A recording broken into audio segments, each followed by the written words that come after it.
Washington. Hey everybody, I'm Joe Miller. Here's what's going on in the world of tech law and policy this week.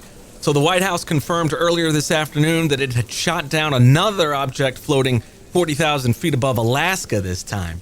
No word yet on whether it's part of China's balloon festival, but this one was much smaller than the one they shot down last week. Feds are investigating. Americans want privacy legislation, but as Colorado Attorney General Phill Weiser noted to the Washington Post with quite a bit of frustration, there doesn't really seem to be a lot of governance coming from Congress. A new study from the University of Pennsylvania's Annenberg School found most Americans simply do not understand how companies use their data. I'd venture to guess that many tech companies want to keep it that way. For example, 82% of those Americans surveyed report that they had no idea that the Health Insurance Privacy and Portability Act, HIPAA, prevents doctors from sharing your information with marketers. And TSA is collecting facial recognition data at more and more airports, with the Washington Post reporting that some 16 major U.S. airports collect facial recognition data. At Tuesday's State of the Union, President Biden ardently called for action from Congress to do more to protect kids online, as the current minimum age to advertise to kids is currently just 13, and the U.S. Surgeon General Vivek Murthy said that 13 is too young. Republican Senator Josh Hawley is calling for 16 to become the minimum age for kids to be allowed to join social media networks. Meanwhile, over at Twitter, Elon Musk says cleaning up the platform of child abuse content is his top priority, but plenty of that material is still showing up, according to a New York Times expose.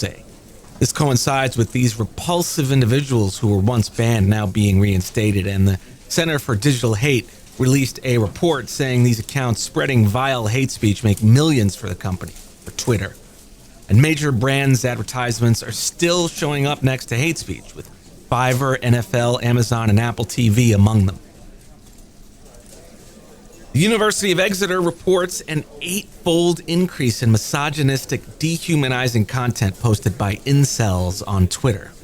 Incels, as you may recall, are men who are involuntarily celibate and are furious at women for not genuflecting before them. Ofcom, the communications oversight agency in the UK, is calling for amending the online safety bill to further protect women by putting a code of practice in place. This is happening as women struggle with defending themselves against all sorts of monsters on the internet, creating deep fake porn using their likenesses. And a new Pew report on online dating found that some 38% of online daters, mostly women, reported receiving unwanted, sexually explicit material. And the New York Times reports that a district court in Louisiana is now considering whether the government should have any discretion at all when it comes to putting any measures in place to combat disinformation. It is Republicans who primarily oppose any government intervention to combat harmful information, even though former Twitter employees reported that the company kept Republicans' requests to remove progressive speech, including requests from former President Trump, whom Meta reinstated to Facebook and Instagram. In Turkey, victims of the horrifying earthquake that killed tens of thousands of people weren't able to get on Twitter at all to ask for help, much less go on there and see all the garbage that's posted.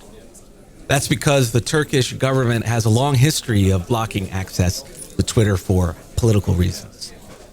So that's what's going on, folks. It's astonishing how much has changed in only the last few weeks. To go deeper, you can find links to all of these stories in the show notes. And all I can say is stay safe, stay informed, have a great week. Ciao.